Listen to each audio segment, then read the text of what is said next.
49ers State of the Franchise just wrapped up, so I'm hoping that people migrate from there on YouTube to here on YouTube. And I was taking some notes. I was tweeting a little bit about the event, and I think that this is going to be a good little post-game show, if you will, for the 49ers State of the Franchise. I can't really do this during the regular season because I'm up in the press box and then going down to the locker room and I'm at the stadium. I can't react to something immediately. But in the off season, when either news hits or an event like the 49ers State of the Franchise happens, if I'm not flying around somewhere, if I'm based with good internet, then I can actually analyze something in real time. So we'll see how this goes. We'll see how quickly some of you guys are able to log on. I see only 6 viewers right now, so it's going to probably take a little bit of a while for people to migrate over after watching about an hour and 15 minutes of 49ers content there, hosted by Greg Papa. We saw John Lynch talk, Kyle Shanahan, Brian Schneider, 49ers new special teams coordinator, and then Brandon Ayuk and Juwan Jennings, 2 receivers, were the players that sat up there on stage with Greg Papa to talk about the 49ers State of the Franchise. So let's get through some of the stuff that the 49ers and their leadership said at this event. Al Guido, you don't come back unless your locker room, your core, and your culture are strong. Al Guido, big believer that the 49ers coming back from a disappointing 2020 season and from their 3-5 start in 2021 to make the NFC title game. He thinks that that was indicative of the larger health of the 49ers organization, at least on the football side. And it'd be hard not to agree with him. The 49ers, also from Al Guido, team president, are bidding to host either Super Bowl 60 or 61 and the World Cup in 2026. If the 49ers get that World Cup bid, up to 6 matches might be played at Levi's Stadium. Now, Super Bowl 60 would be in 2026. That's the same year as the World Cup. And Super Bowl 61 would be in 2027. So a couple major events might be coming to Levi's Stadium. And Al Guido talked a lot about the new real estate development that's happening on the north side of the stadium. They're on the opposite side of Tasman Drive. Some of you may have parked there before. I think that was the yellow lot. There's still the yellow lot in the parking garage, but now it's all fenced off because there's a lot of construction. It's going to be like a mega Santana Row that they're building there. Maybe you could even talk about Patriot Place in Foxborough, the development by the Patriot Stadium, which is also far outside of the city. Well, they're finally, it appears, it's going to take a while, I think, to build this. I don't have an exact opening date, but there finally will be something to actually walk to and do near Levi's Stadium, which I think is really important because I think one of the main drawbacks of the stadium is the fact that it's in the middle of an office park in Santa Clara. And the Bourbon Pub location in the stadium, as I know, because I'm there all the time, closed during COVID, didn't reopen. They're, I think, just using it as private event space. So I can't get any food walking distance when I'm at the 49ers Stadium. I can't just walk in the Bourbon Pub anymore and get a burger. So I understand for fans who come in on game days, it's either tailgate or go into the stadium. There is nothing of substance that's really near the stadium for going out to the bar before or after the game, for eating before or after the game, watching the 10 a.m. games, or if it's a 49ers night game, watching the afternoon slate of games. And that's what this development is going to change. And I think obviously that could potentially make Levi's, which is not in as good of a location as some of these stadiums that are in the middle of cities. I think that's something that could make Levi's better just for the experience standpoint when you are there. So that construction is underway, and the 49ers have put in bids to host either Super Bowl 60 or 61 and the World Cup in 2026. That would be up to 6 matches. That was the business side update of things. Then John Lynch and Kyle Shanahan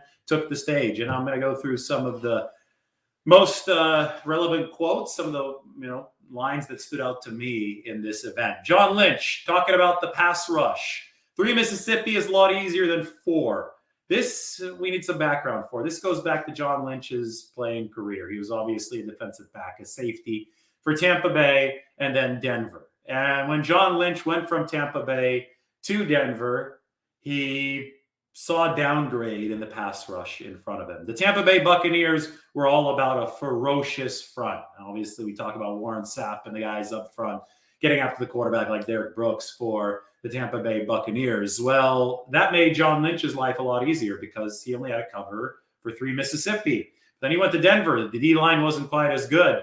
He had to cover for 4 Mississippi. So hence the quote. 3 Mississippi is a lot easier than 4. The 49ers team philosophy is centered on this. They want to make it easier for the back end of their defense to cover through the presence of a ferocious pass rush. If that pass rush converges and gets to the quarterback, the snap of a finger, guys at the cornerback and the safety positions will look a whole lot better. And it just so happens that both John Lynch and Kyle Shanahan either played for or worked under Monty Kiffin at one point. Kyle Shanahan's first NFL job, in fact, came under John Gruden, defensive coordinator Monty Kiffin in Tampa Bay, and John Lynch played there. And all those Bucs teams, they focused on rush over coverage, and that's embedded in the 49ers DNA. And we saw that at the State of the Franchise event today, and we see it in how the 49ers have constructed their team. Kyle Shanahan joked that, do we need 18 defensive linemen? Hell yeah, we do.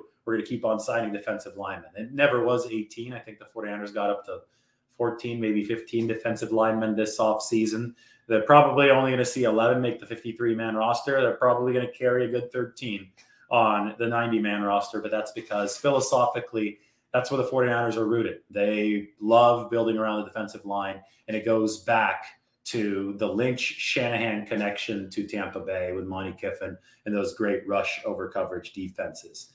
Then the 49ers brass started talking specifically about players, and the first question was about Drake Jackson, number 61 overall pick, so the 49ers' top overall draft pick this past April. Kyle Shanahan actually thinks that Drake Jackson's highlight tape was more impressive and better than the 9 defensive linemen drafted in front of Drake Jackson. Now, he pointed out that's just a highlight tape, but, consistency is obviously going to be key once Drake Jackson starts taking actual NFL game snaps, and that is going to be the issue that determines whether or not he's a star or just another guy. But as far as Drake Jackson's top-level plays, the 49ers were more impressed with him. They were impressed with him at a first-round level than they were the 9 defensive linemen drafted ahead of Drake Jackson. Now, people talk about the disappearing acts in college. Well, the 49ers firmly believe that Drake Jackson's disappearing acts weren't his fault, that USC was playing him out of position, at outside linebacker, out of weight, right? They're playing him at 245, 250 pounds instead of his best playing weight of about 265. 49ers will have him back up at 265, rushing the passer off the edge, not an outside linebacker position that has to cover. And they believe they can harness the highlight level plays that Kyle Shanahan's talking about more often than not. And that's why they believe they got a steal in Drake Jackson at number 61. Shanahan also talked about the turnover of the 49ers coaching staff. All but the offensive line coach, Chris Furster, had to be replaced on the offensive side of the ball as far as head position coaches. So Wes Welker, wide receivers coach, gone. John Embry, tight ends coach, gone for the 49ers. Bobby Turner, running backs coach for the 49ers, taking at least a year off. All 3 of those position groups, the 49ers had to put new coaches in. And in one case, they put in a former player. That's a former player of Shanahan's, and Leonard Hankerson at the wide receiver coach spot. At running back, Anthony Lynn, former 49ers running back in 1995 and 1996, former Chargers head coach. He's in that running backs coach spot. And Shanahan promoted from within. Brian Fleury is now the tight ends coach. Change isn't always wanted, Shanahan said, but when you do it, it's a chance to get better.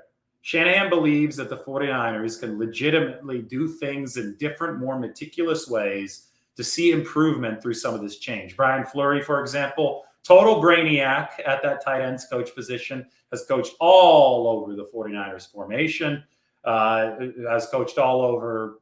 He's been at different colleges, different pro teams. He's had seemingly every single job that you can have on a coaching staff except for a tight ends coach job. Well, now he's coaching tight ends for the 49ers. And Shanahan believes that the precision with which Brian Fleury has been able to evaluate the game of football and the precision through which he understands the game of football, he believes he can apply that to the route running of his tight ends. By extension, the 49ers believe that can make life simpler for Trey Lance, and that's where this quote comes from. Change isn't always wanted, but when you do it, it's a chance for me to get better. Shanahan said, the biggest thing for me is that you don't want to lose an O-line coach. And the 49ers did not lose Chris Foerster, who's now been their O-line coach for 3 seasons. Shanahan said that it takes a couple seasons for an O-line coach's system to actually get implemented so that the offensive line can take off and play with the cohesion that's necessary to succeed at the NFL level. So losing Chris Foerster, according to Kyle Shanahan, would have been a much bigger problem than losing Wes Welker at receivers or John Embry at tight ends, or any other assistant coach on at least the offensive side of the roster. So Shanahan was happy that the 49ers have kept Foerster, and Shanahan legitimately believes that the 49ers offensive line can be better this next season than it was in 2022, even though they have lost Laken Tomlinson and Alex Mack. That was an interesting comment to me, but Kyle seemed to be 100% invested in it. He thinks that this offensive line can be better. I think that speaks to belief in Aaron Banks and belief in Jake Brendel, because that's who the 49ers are going to trust at left guard and center, respectively, in all likelihood. 49ers running backs coach Bobby Turner has said that he's taking a year off due to knee surgery. Shanahan today said this: usually when you're 79, a year off means retiring, but he would not say that. That's the first time that Shanahan has used the word retire and Bobby Turner in the same sentence. So Bobby Turner hasn't said that he's retiring. He's saying that he's taking a year off, but Shanahan today implied that a retirement might be more likely than not for Bobby Turner. Either way, Anthony Lynn is coaching the running backs this season.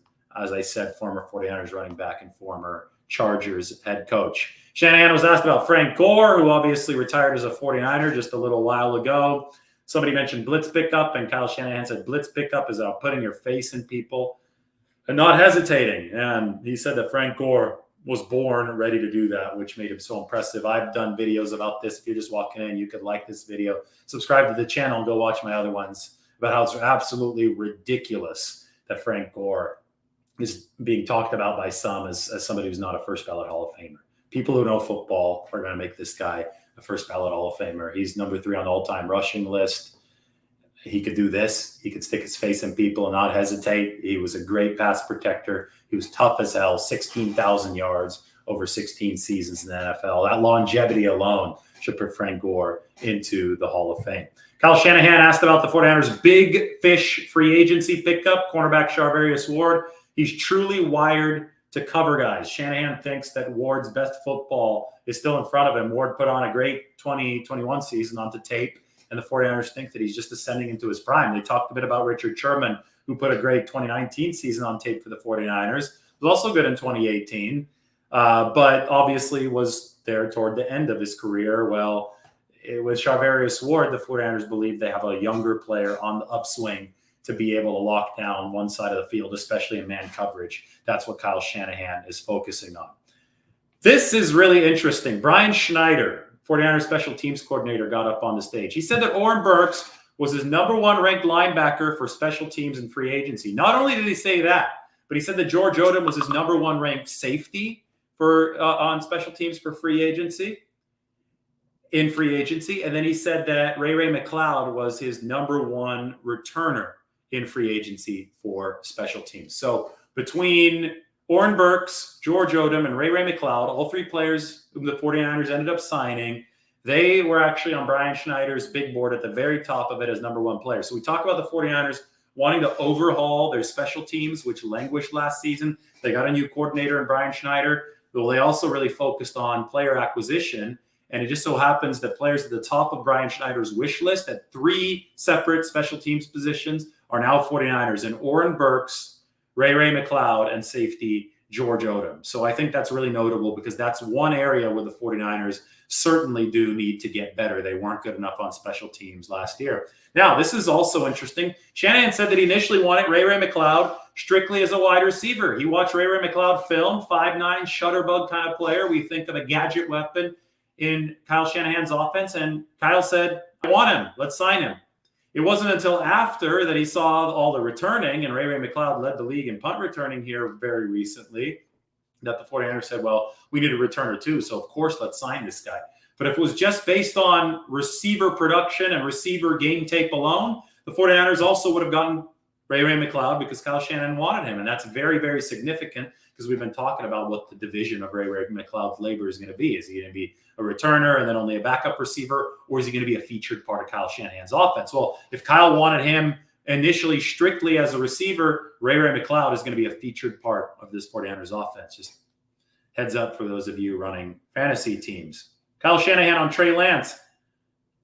Well, this is when he was talking about Trey Lance. So this is I'm going to have to dig up the exact quote on Trey Lance, but he said that he's ready mentally for the NFL challenge. And then he said that he feels extra good about Trey, who's young, undeniably young, who just turned 22 years old, because the 49ers have built an apparatus around him, a roster around him that will be able to shepherd him into the league. So one example that Shanahan gave was, I feel as good about our wideouts as I've been since we've been here. And if the precision is there with the wideouts, if Ayuk, Samuel, Juwan Jennings, Ray McCloud all show up, well, then the 49ers will be in a spot to support Trey Lance as well as possible. Shanahan, a nugget on Trey Sermon. I think Trey has learned a ton his rookie year. So Shanahan expects that jump from Trey Sermon. We'll see if running a little bit more inside zone, some more slasher style plays will help him, because with Trey Lance under center, the 49ers offense will probably look different.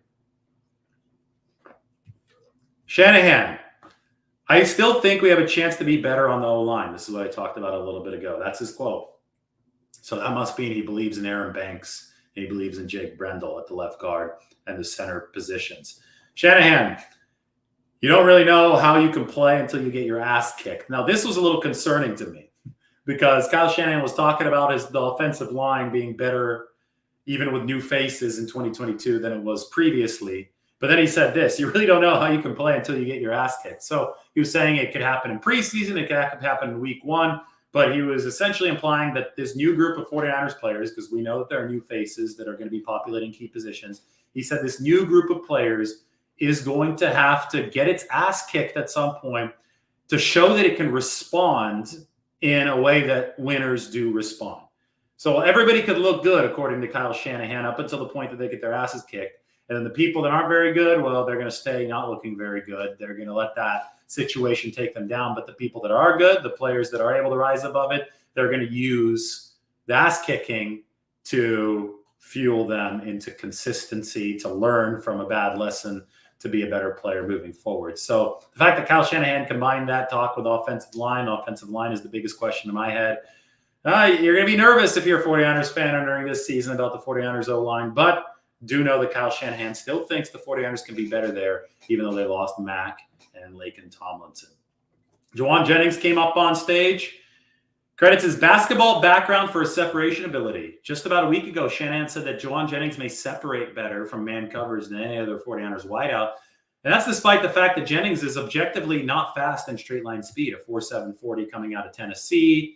Obviously more physical at 6'3" than he is speedy, but he knows how to move his body. He has that fluidity, and he credited on his basketball background. I made a video about 8 months ago with Juwan Jennings throwing down a dunk. He went to high school here. I'm in Nashville right now, so the dunk came in Murfreesboro, Tennessee, not too far from Nashville. So he took the hardwood and the gridiron by storm. Juwan Jennings was a high school quarterback, and he shared that basketball was actually a big deal when it came to developing his separation ability that the 49ers are seeing on the gridiron now. Brandon Ayuk complimented Trey Lance. We have a special quarterback, Ayuk said about Trey Lance. That's good praise. He didn't have to say it.